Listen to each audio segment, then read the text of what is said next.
मेरे को ऐसा लग रहा था मैं फेंट होने वाली हूँ। मुझे आउटर वर्ल्ड कुछ फील नहीं हो रहा था।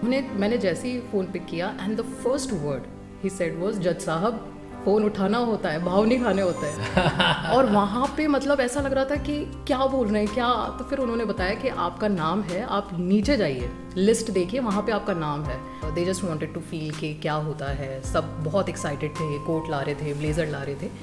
बट मेरा ऐसा था कि मैं यूनिफॉर्म या ब्लेज़र उस दिन लूँगी जिस दिन मैं अपना इंटरव्यू दूँगी, या मैं बतौर जज ही अपना uniform पहनूँगी।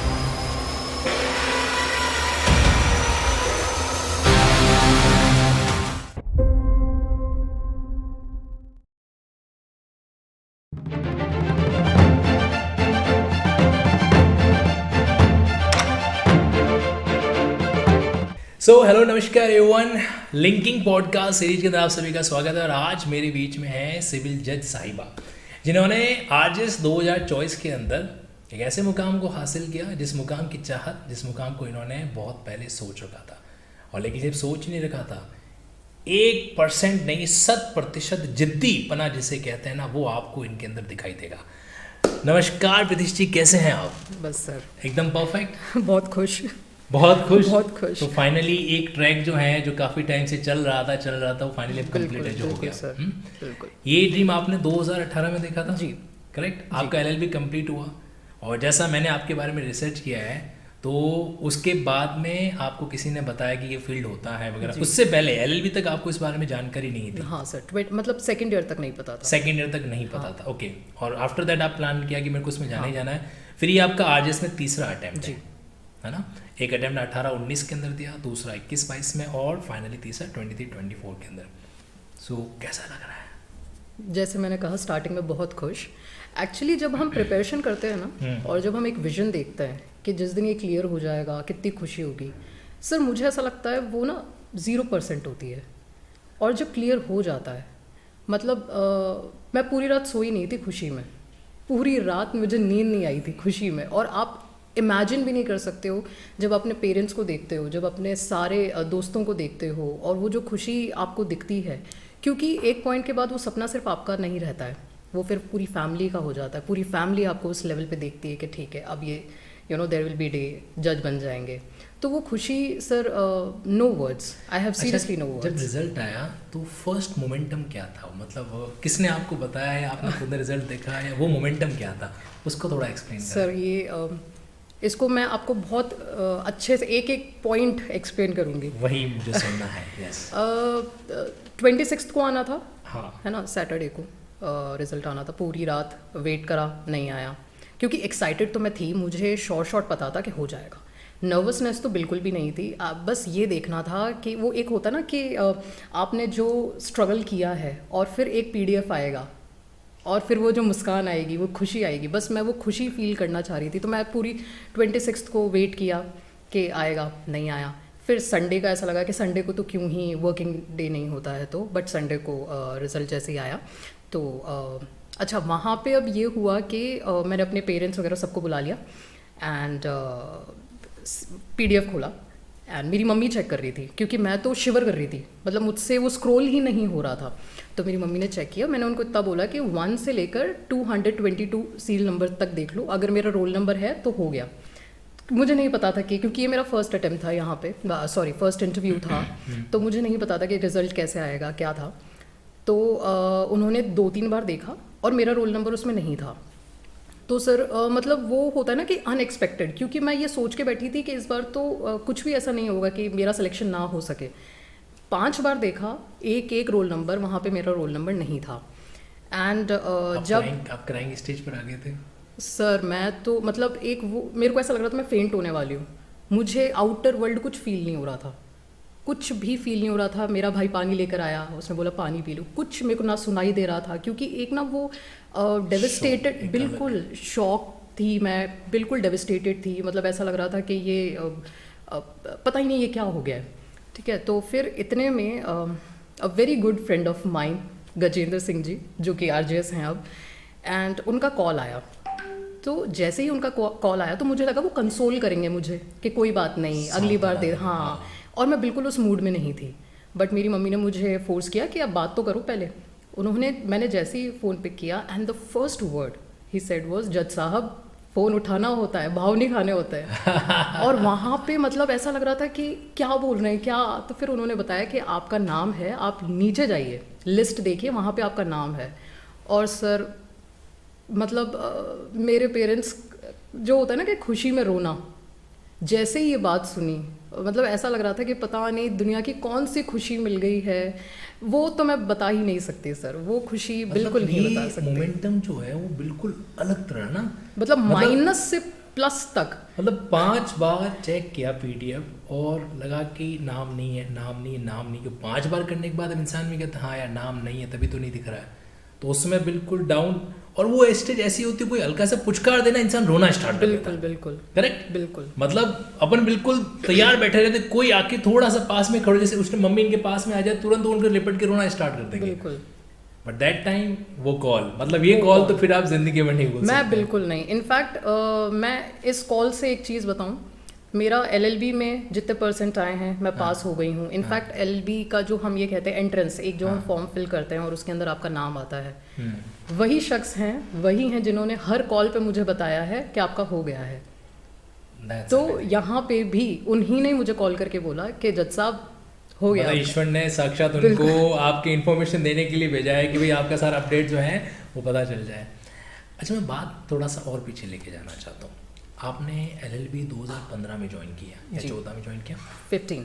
Jain and Vyas university. आप अन्यथा मत लीजिए, वरना क्या होता है, जैसे अब जैन एंड व्यास को कहा जाता है कि भाई ये एक सामान्य यूनिवर्सिटी, एक होता है नेशनल लॉ यूनिवर्सिटी। बिल्कुल बिल्कुल। तो आपको किसी ने नहीं कहा कि मतलब यार NLU से नहीं हो, JNU से हो वगैरह? कभी ऐसा इन्फीरियर फील हुआ?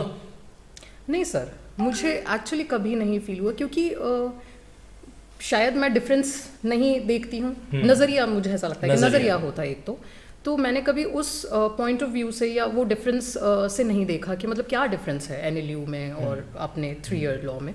तो नहीं, मैं आज यहाँ हूँ, मुझे नहीं लगता कि कुछ भी ऐसा बैरियर रहा होगा, कुछ भी नहीं।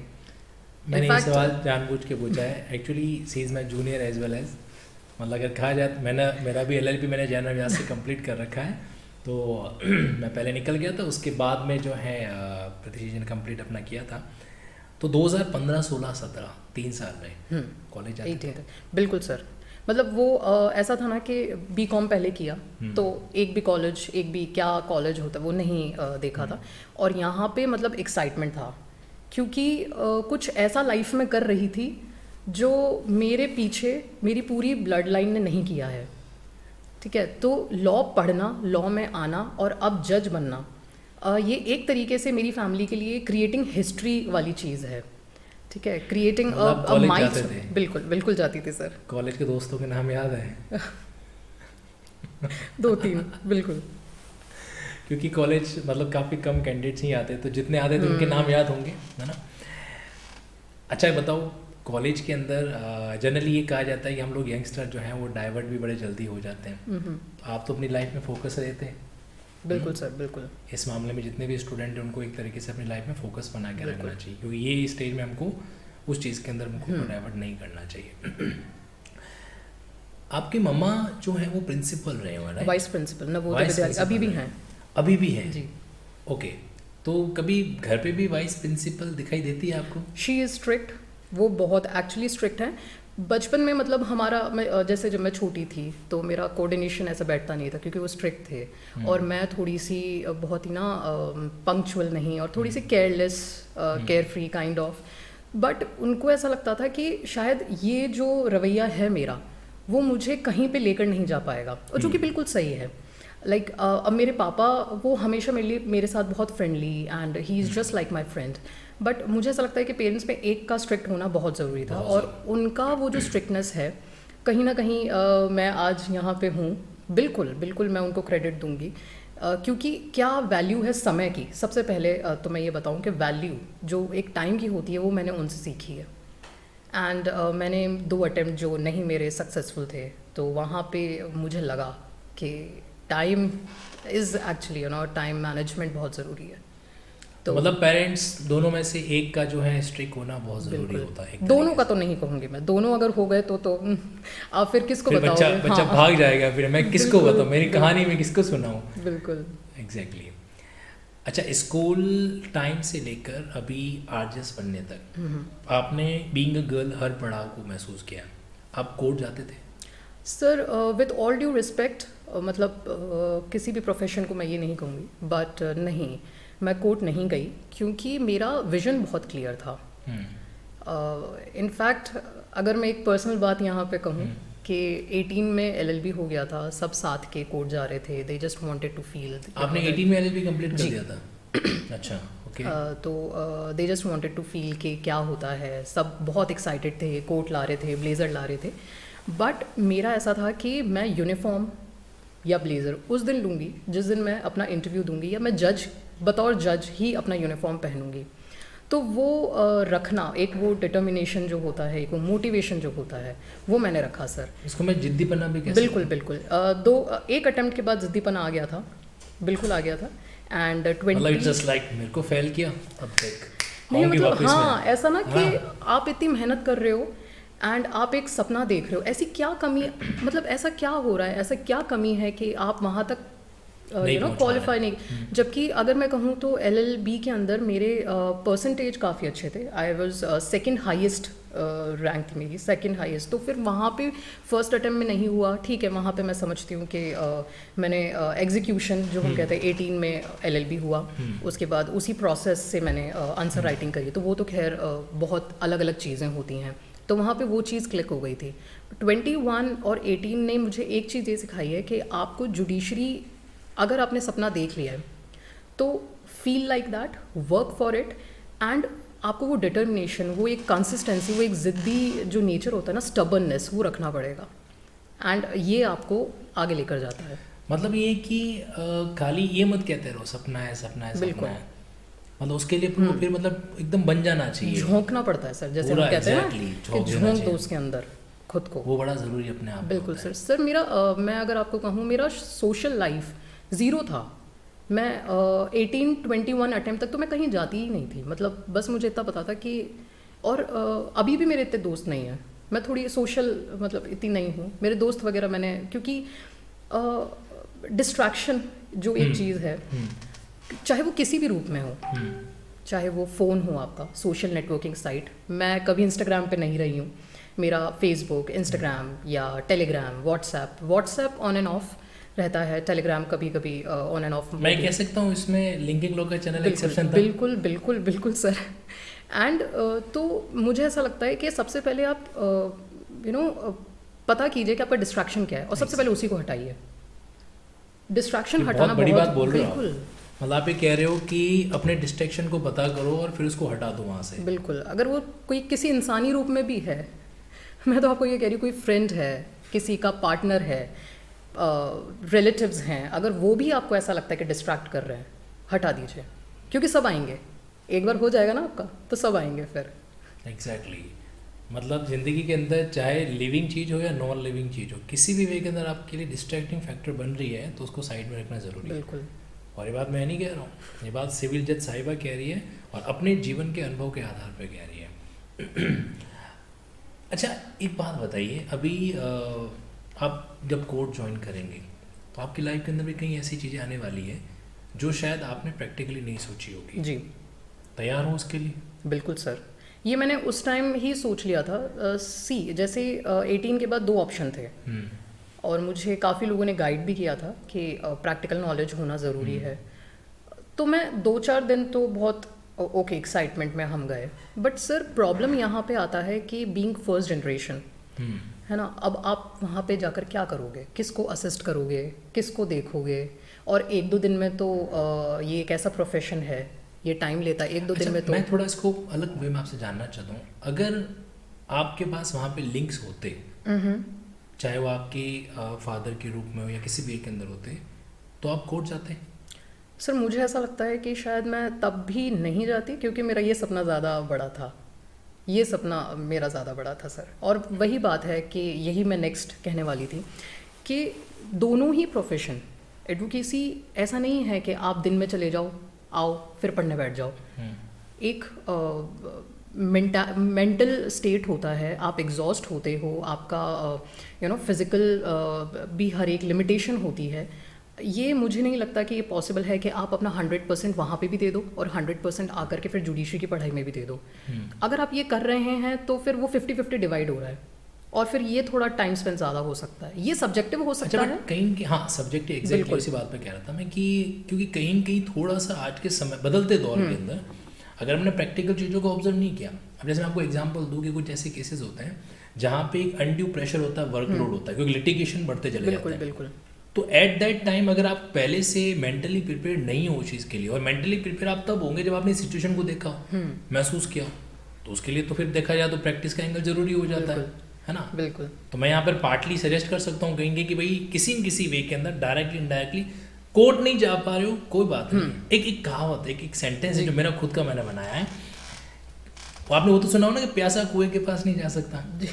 But what we can do कि हम उस कुएं के अंदर आधुनिक जमाना एक पाइपलाइन कनेक्ट कर ले, उसको तो प्यासे तक ला सकते हैं। अगर सोचो एक इंस्टीट्यूट ऐसा प्लान करे कि मतलब जो एडवोकेट्स हैं, जो जिस फाइल से चीज़ों को डील करते हैं, तो वो अपनी एक डिस्पोज कैसी कंप्लीट फाइल जो है वो उन बच्चों के बीच में लेकर आए और वो खुद उसके बारे में बच्चों को समझाए कि देखो इसमें ऐसा हुआ था, वैसा हुआ था। तो don't you think that something is better than nothing? Definitely sir, definitely. अगर, क्योंकि सबसे बड़ी चीज़ ये है कि आपका वहाँ पे आप सीख रहे हो। अब कोर्ट अगर कोई जाता है, रेगुलर कोर्ट्स, वहाँ पे आपका टाइम आपको देना पड़ेगा, बिल्कुल देना पड़ेगा। एक ओवरनाइट नहीं होगा कि एक दिन गए अगले दिन आपको सब आ गया। आपको जाना है, महीनों जाना है, सालों जाना है, ठीक है। और उसके अंदर से आपको वो चीज़ें उठानी है ना, कि आपको क्या चाहिए, आपको क्या सीखना है। अब हर चीज़ का में जैसे हर इंसान का एक इंटरेस्ट होता है ना, तो आपको ये पता होना चाहिए कि आप इसमें से क्या ले रहे हैं। और अगर यही चीज़ एक कोई इंस्टीट्यूट दे तो ये तो सोने पे सुहागा है सर। मैं तो ये कहूँगी कि फिर इससे बेटर तो क्या है। आपको जान के खुशी होगी कि आपका लिंकिंग लॉ ऐसा इनिशिएटिव ऑलरेडी ले चुका है, और मेरा मानना है कि और साथ में AI बेस्ड भी, आर्टिफिशियल इंटेलिजेंस को भी मैंने इंक्लूड करवा दिया इसके अंदर, ताकि अपन लीगल बैक्टिंग जो ड्राफ्टिंग है उसका एक एडवांस वर्जन जो है वो सीख सके स्टूडेंट के लिए। और क्योंकि जैसे लाइक पहले कीपैड का फ़ोन यूज़ करते थे, बिल्कुल, अब स्मार्टफोन आ गया। हम कीपैड के टाइम में शायद हमने सोचा भी नहीं होगा कि ऐसा एक स्मार्टफोन भी आएगा, एक टच पे सारी बातें बता देगा, है ना। तो वैसा का वैसा ही आर्टिफिशियल इंटेलिजेंस है। तो मुझे ये बताते हुए आपको बड़ा प्राउड फील हो रहा है कि इंडिया के अंदर ये इनिशिएटिव फर्स्ट टाइम अपन ने लिया है। Very good, very nice. इससे क्या हो सकता है कहीं जो है, मतलब मैं तो ये मान के चल रहा हूँ कि जो कैंडिडेट फेल हो जाएगा उसको मैं लिंकिंग लॉ के नेटवर्क में जोड़ दूंगा, मेरे काम आ जाएगा। अच्छा एक बात बताओ, लाइफ में कभी गुस्सा आया खतरनाक वाला? हाँ सर, मतलब मैं हूँ थोड़ी सी, मैं जेन नहीं हूँ, मैं शॉर्ट टेम्पर्ड हूँ। हाँ, वो इंसिडेंट आप बता सकते हैं कैसा रहा, और उससे इस लाइफ को लाने के लिए हमें क्या चेंज करना पड़ता है? सर वैसे तो मैं बहुत, मतलब आता है गुस्सा, बट अब बहुत सारी चीज़ों पे आता है। बट एक चीज़ जो मैं पर्सनली फील कर रही हूँ, ये जो जर्नी रही है इसने मुझे सर बहुत कुछ सिखाया है। और ये जो अटेम्प्ट है ना, हाँ ये जो अटेम्प्ट था ये 24 वाला सर, मैं जज की सीट पे हूँ, मैं वहाँ खुद के लिए काम नहीं कर रही हूँ। I will be working for people. और जब तक आप हम्बल नहीं हो, जब तक आप पोलाइट नहीं हो, काइंड नहीं हो, तो आप मतलब कैसे सर्व कर पाओगे। तो इस जर्नी ने मुझे पोलाइट होना, हम्बल होना, किसी के प्रति पहली चीज़, बिकॉज मुझे ऐसा लगता है हर इंसान को ना एक रिस्पेक्ट, चाहे वो कोई भी हो, वो पर्सन रिस्पेक्ट डिज़र्व करता है। अगर कोई आज घर से निकला है तो किसी की सुनने के लिए नहीं निकला है। हर इंसान अपने आप में तोप है ऑलरेडी, और सबकी एक एक रिस्पेक्ट है। बहुत अच्छी लाइन गई यहाँ पे कि कोई इंसान घर से निकला है तो किसी की सुनने के लिए नहीं निकला है। बिल्कुल सर, ठीक है। और अगर आज मैं यहाँ हूँ, मैंने अगर इतनी मेहनत करी है, और अगर आज मैं यहाँ हूँ, मेरी डेस्टिनी मुझे यहाँ लेकर आई है, तो I can not be rude to anyone. तो ये चीज़ मैंने सीखी है कि आप कैसे पोलाइट किसी के प्रति हो सकते हैं, कितना आप, क्योंकि आप यहाँ पे मुझे दो अदर जो गर्ल्स हैं या जितने भी स्टूडेंट्स वो पॉडकास्ट को सुन रहे हैं, आप उनको सजेस्ट करेंगे कि यार गुस्से को तो निकाल दो? बिल्कुल सर। हम्म? आप यहाँ पे इस सीट पे बैठ के खुद के लिए काम नहीं कर रहे हैं। हम्म, आप ये सर्विस है जो आप सोसाइटी के लिए कर रहे हैं। तो अगर शॉर्ट टेम्पर कोई आपको कहता है तो उसे मजबूर करो कि वो आपको आज के बाद ऐसा ना कहे। अपने नहीं, ठीक behavior है सर, मुझे ऐसा लगता है शॉर्ट टेम्पर्ड होना जगह जगह ठीक है, बट कुछ जगह the moment you enter at your space, आप Right. वर्किंग स्पेस पे आ रहे हैं तो आप मतलब अपना professional capacity के अंदर वो allowed बिल्कुल नहीं है। बिल्कुल बिल्कुल नहीं सर, क्योंकि आप वहाँ पे अपनी क्यों चलाएंगे, आप क्यों चला सकते हैं? मतलब वो ऑलरेडी लोग परेशान होकर आपके सामने आ रहे हैं, आप उनसे इस तरीके से गुस्सा अगर निकाल रहे हैं तो ये तो दुखियारे को और दुखी करने वाली बात है। मैंने तो- एक एक्टर का डायलॉग सुना था कि जिसको सोसाइटी परेशान कर रही है उससे तुम परेशान मत करो, क्योंकि उसको ऑलरेडी बड़ा परेशान हो चुका अग्री, है। मैं वही बात कहना चाह रही हूँ और एक्चुअली। जिसको कोई परेशान नहीं कर रहा है उसको तुम भी क्यों परेशान कर रहे हो? क्योंकि और उन्हें परेशान नहीं किया इसका मतलब गलत तो है नहीं, फिर तुम क्यों परेशान कर रहे हो? तो मैं तो ये कहूँगी सर कि ये समझना बहुत ज़रूरी है कि यहाँ पे हम खुद के लिए काम नहीं कर रहे हैं, हम सोसाइटी के लिए हैं। ओ, और सबसे बड़ी बात, आप इस सीट पे हो, आप भाग्य विधाता हो, आप भाग्य लिख रहे हो किसी का, तो आपके अंदर वो चेंजेस होने चाहिए कि एक भाग्य विधाता कैसा होता है। हम्म, अगर आप ही, मैं ये नहीं कहती हर इंसान परफेक्ट है, कोई हो भी नहीं सकता, बट आपको इतना तो पता है कि अगर कोई आ रहा है तो how loyal you can be to yourself and to the society. तो मुझे ऐसा लगता है एक वो आखिरी changes- सवाल जो मतलब मैं सारी गर्ल्स के लिए पूछना चाहता जी। हूँ आपसे। समय बदल रहा है, दौर बदल रहे हैं, इतने मॉडर्न टेक्नोलॉजी आ चुकी है कि कहीं न कहीं जो है, मतलब जैसे कह सकते हैं कि मैं ये नहीं कहूँगा कि सारे लड़के एक तरह से गलत होंगे, बट वो गर्ल्स को अप्रोच करते हैं किसी भी वे के अंदर, चाहे वो प्रपोजल के वे में अप्रोच करते हो, तो गर्ल्स के लिए क्या ऐसा मतलब एक गाइडलाइन वो जो खुद के लिए वो बनाए वो होना चाहिए ताकि वो इन चीज़ों से बच सके?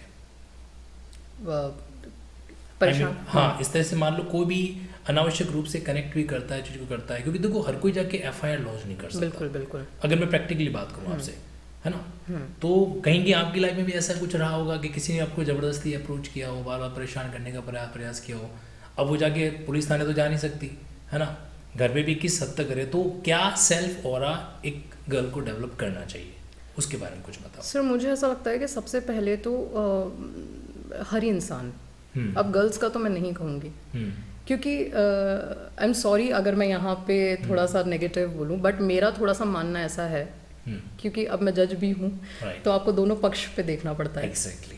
है ना, आप सिर्फ लड़कियों का नहीं कह सकते हो, बहुत लड़के ऐसे हैं जिनको लड़कियां करती हैं, मैसेजेस परेशान करती हैं, करती हैं। बिल्कुल करती हैं सर। तो मुझे ऐसा लगता है आप अपनी पर्सनालिटी ऐसी बनाइए, और अगर आपको कोई चीज़ नहीं पसंद है, बी वोकल, है ना, स्ट्रांगली आप बोलिए नहीं पसंद है भाई, नहीं चाहिए, है ना, या इस तरीके, ये लिमिट है आपकी, आपको you can not cross this limit, चाहे वो लड़की हो चाहे वो लड़का हो, है ना। ये एक, अब ये बहुत आगे आ गए हैं हम, अब सिर्फ लड़कियां ही परेशान नहीं होती हैं, तो सिर्फ एक नज़रिए में देखना तो मुझे अपने आप में बिल्कुल जस्टिफाइड नहीं होता क्योंकि है। आप कब तक एक टाइम था जब लड़कियां नहीं बोल पाती थी, है ना, अब मुझे लगता है लड़कियां बहुत सेल्फ अवेयर हैं सर, है ना, वो इतनी स्ट्रांग हैं, इंडिपेंडेंट हैं कि वो बोल लेती हैं, और बोलती हैं वो एक्शन, अब सिर्फ बोलना नहीं है, एक्शन दिखाना है, तो वो अपने एक्शन के अंदर इतना लाउड एक्शन होने चाहिए कि सामने वाला समझ जाए कि okay this is my boundary, this is you know I do not have to cross that. आपसे आरजेस के इंटरव्यू के अंदर एक सवाल पूछा गया था जो आपके पर्सनल थॉट प्रोसेस के बारे जी। में था, है ना, कि आपने नवतेज सिंह जौहर जी। के केस का जिक्र किया, तो उन्होंने बोला कि आपको क्या लगता है, लीगलिटी को साइड में रख लेते हैं, ये होमोसेक्सुअलिटी के बारे में आप क्या सोचते हैं, क्या समझते हैं? एक सवाल मेरा है कि डू यू थिंक कि वाकई में जो है आज के टाइम में जो ये हनी ट्रैपिंग के जो केसेस होते हैं वगैरह, इनके अंदर रियलिटी रहता है, या फिर जो है बॉयज़ को भी यहाँ पे बिहेवियर रहना चाहिए कुछ इन मामलों के अंदर? बिल्कुल sir, what's your thought process? बिल्कुल बिल्कुल। पहले मैं उस क्वेश्चन को आंसर करूंगी जो मुझसे पूछा गया था। तो मुझसे पूछा गया कि होमोसेक्सुअलिटी आपके लिए गलत है, ठीक है, और ये इंटरव्यू प्रोसेस में मतलब उन्होंने ये बोला कि हम लीगल उस पर डिस्कस कर रहे हैं। तो सर मेरा ये मानना है, और यही इनफैक्ट मैंने ऐसे ही बोला था इस चीज़ को, कि गलत सही सोसाइटी डिटरमाइन करती है, ठीक है, आज कोई इंसान डिटरमाइन नहीं करेगा, वो इस सोसाइटी है। अगर मान के चलिए थर्ड जेंडर का रिकग्नाइजेशन या होमोसेक्सुअलिटी का रिकग्नाइजेशन, ये जो दो जेंडर है मेल फीमेल और एक और होता तो ये क्या गलत होता उस टाइम? तब नहीं होता। क्यों? क्योंकि सोसाइटी में एक्सेप्टेबल है वो चीज़। तो अब कोई भी अगर ऐसे चेंजेस आ रहे हैं तो वो सोसाइटी को एक्सेप्ट, क्योंकि अब प्रोग्रेसिव सोच रखनी पड़ेगी सर, है ना। तो मुझे ऐसा लगता है कि वो गलत नहीं है अगर कंसेंशुअल हो रहा है, किसी कंसेंट है। और अब तो न्याय संहिता, भारतीय न्याय संहिता के अंदर थर्ड जेंडर का भी जिक्र करेंगे। बिल्कुल, तो मैंने वहाँ पे ये भी कोट किया था। तो मुझे ऐसा लगता है कि नहीं, होमोसेक्सुअलिटी इज़ नॉट रॉन्ग। अब जो आपने हनी ट्रैप बोला, बिल्कुल सर, मुझे ऐसा लगता है कि यहाँ पे बहुत से ऐसे लड़के हैं और बीइंग अ गर्ल मतलब ठीक है, मैं ऑब्वियसली उस चीज़ को, बट मैं सूडो फेमिनिज्म में बिलीव नहीं रखती हूँ। और मुझे ऐसा लगता है कि it is about a human being, not about. क्या है ये pseudo feminism? Pseudo feminism sir, जहाँ पे फेमिनिज्म एक चीज़ है, आप बात करते हैं लड़कियों की या विमेन की अपलिफ्टमेंट की, एम्पावरमेंट, ओके, बट हर जगह या हर चीज़ में, या जो एक बाउंड्री ब्रीच हो रही है ना, जैसे अब ये बहुत एक वोकल हो जाएगा, बहुत ओपन वो हो जाएगा, बट जैसे हम देख रहे हैं कितने केसेस ऐसे हैं वेरी ट्रू जो फेक हैं, जो बीइंग अ वुमन या बीइंग अ गर्ल, मुझे भी पता है नहीं हुआ है ना, आप फंसा रहे हो। तो मुझे ऐसा लगता है ये सूडो फेमिनिज्म की कैटेगरी में मैं लाऊंगी, मुझे ऐसा लगता है। ठीक है, अब आप कह रहे हैं इक्वालिटी, ठीक है, तो इक्वालिटी मेरे लिए ऐसा है कि सर जब आप लड़ रहे हैं इक्वालिटी के लिए, वहीं पे आप ये कह रहे हैं कि हम हम इक्वल नहीं हैं, क्योंकि इंसान equality same time you are saying कि हमको इक्वलिटी चाहिए, हाँ, और दूसरी जगह आप जो है वो अनइक्वल की बातें कर रहे हैं। बिल्कुल, मतलब नहीं, मैं ये कहना चाह रही हूँ कि अगर आप ये कहते हो, हम ये क्यों माने, या बीइंग अ वुमेन मैं ये क्यों मानूं कि मैं इक्वल नहीं हूँ। मैंने कभी इस वे में, to be very honest sir, मेरी अपब्रिंगिंग ऐसी रही है, मेरा बैकग्राउंड ऐसा रहा है कि जहाँ पे मुझे ये फील नहीं कराया गया है कि मैं एक लड़की हूँ तो मेरी कुछ सर्टेन बाउंड्रीज़ हैं, ठीक है। एंड मैं सबसे बड़ी हूँ घर में, मेरे सिबलिंग्स हैं, मेरी बहन है, मेरा भाई है, और बड़े होने के नाते आज मैं वो सारे काम कर रही हूँ जो एक बड़ा बेटा करता है। Very true. ठीक है, तो मुझे ये बाउंड्री नहीं सिखाई गई कि आपको किससे कैसे बात करनी है। तो जब आप ये कहते हो, जब आप मुहिम चलाते हो कि हमें इक्वलिटी दो, दैट मीन्स आप ये एडमिट कर रहे हो कि आप अनइक्वल है। ओके, तो आप ये कर क्यों रहे हो? आप इक्वल हो। Very true. और देने वाला कौन होता है? आप exactly. क्यों डिमांड कर रहे हो? क्यों कर रहे हो? आई मीन ठीक है, एक वो टाइम था, बट कई बार कुछ ऐसे केसेस भी आ जाते हैं, जैसे एक केस आया कि वाइफ ने अपने पीयर से जो है हस्बैंड के अकाउंट में पैसा डिपॉजिट करवाया, और हस्बैंड कोर्ट में जाके कह रहा है कि साहब इन्होंने जानबूझ के पैसा अमाउंट डिपॉजिट करवाया है, तो उसने केस फाइल किया कि वाइफ जो है मुझे डॉवरी में फंसाना चाहती है। तो ये इस तरह की जो चीज़ें हो रही है, तो कहीं कहीं सर ये तो इसके कुछ पर्सनल रीजंस भी हो सकते हैं इसके अंदर। अब अपन तो पर्सन टू एग्जैक्टली सब्जेक्ट अपने आप होता है, बिल्कुल, बट यस अवेयरनेस कहीं के जो है रखना बहुत जरूरी, अलर्टनेस। मुझे ऐसा लगता है कि सर लीगल अवेयरनेस अब बहुत ज़रूरी है, एग्जैक्टली बहुत ज़रूरी है, क्योंकि चाहे हम बहुत आगे आ चाहे वो चुके हैं। नॉन एलएलबी पर्सन क्यों ना हो। बिल्कुल बिल्कुल सर। और मैं तो मेरा एक विजन है, जैसे एक विजन ये था कि मुझे जज बनना है और आज मैं हूँ। मेरा एक विजन और है सर, मैं ये चाहती हूँ कि जो हमारी स्कूलिंग होती है वहाँ से हम क्यों नहीं, जैसे हम साइंस पढ़ाते हैं, मैथमेटिक्स होता है, सारे सब्जेक्ट हैं, लॉ क्यों नहीं है? क्योंकि वो एक फाउंडेशन होता है जहाँ पे इंसान को अपने राइट्स के बारे में पता चल सकता है ना। तो वहाँ पे आप, मुझे ऐसा लगता है कि ये सब्जेक्ट होना चाहिए सर, क्योंकि अब हम बहुत आगे आ चुके हैं। अब मतलब वो सीन है जहाँ पे लड़कियाँ या विमेन पिछड़ा ये नहीं आप कह सकते हो, आप इक्वल फूटिंग पे हो। तो मुझे ऐसा लगता है कि लॉ अब इनकलकेट करना स्कूल एजुकेशन का एक इंडिस्पेंसिबल पार्ट बनना चाहिए। हम पूरा लॉ नहीं पढ़ा सकते, बट एक नॉर्मल, एक जहाँ पे हमें हमारे राइट्स पता हो, जहाँ पे हमें पता हो कि लीगल अवेयरनेस जिन्हें हम कहते हैं, वो तो हम, मुझे ऐसा लगता है ये विजन है सर मेरा, बिल्कुल होना चाहिए। सो ये पहला पॉडकास्ट था एक जज साहिबा के साथ में। इस पॉडकास्ट का मेन पर्पज़ ये है कि आप जो है ना एक जज बनने वाले इंसान के ऑरा को भी महसूस कर सके। आज जो है जिस वे में एकदम निर्भीक तरीके से प्रीतिश जी ने सारी वो बातें बताई जो कहेंगे कि स्टूडेंट के मन का भी एस्पेक्ट है जो होता है। Thank you so much Pritish ji for all those things. And definitely अब मैं ज़रूर कह सकता हूँ कि वाकई में जब सिलेक्शन हो जाता है या फिर मान लीजिए आपने अपने विज़न का इस तरह से डेवलपमेंट कर रखा होता है, तब आपको ऑटोमेटिक, जैसे मुझे फील है, मुझे वाकई में फील हो रहा है कि मैं एक कोर्ट की प्रिजाइडिंग ऑफिसर के साथ में बैठ के बात कर रहा हूँ और ये इनका ऑरा है, राइट। और ये ऑरा जो है ना, जिस इंसान में होता है वो सर्टिफिकेशन इस बात का हासिल कर ही लेता है, चाहे आज नहीं तो कल। आपको ये कैसा लगा पॉडकास्ट, इस बारे में कमेंट बॉक्स में मुझे जरूर बताइएगा। Thank you so much. Thank you.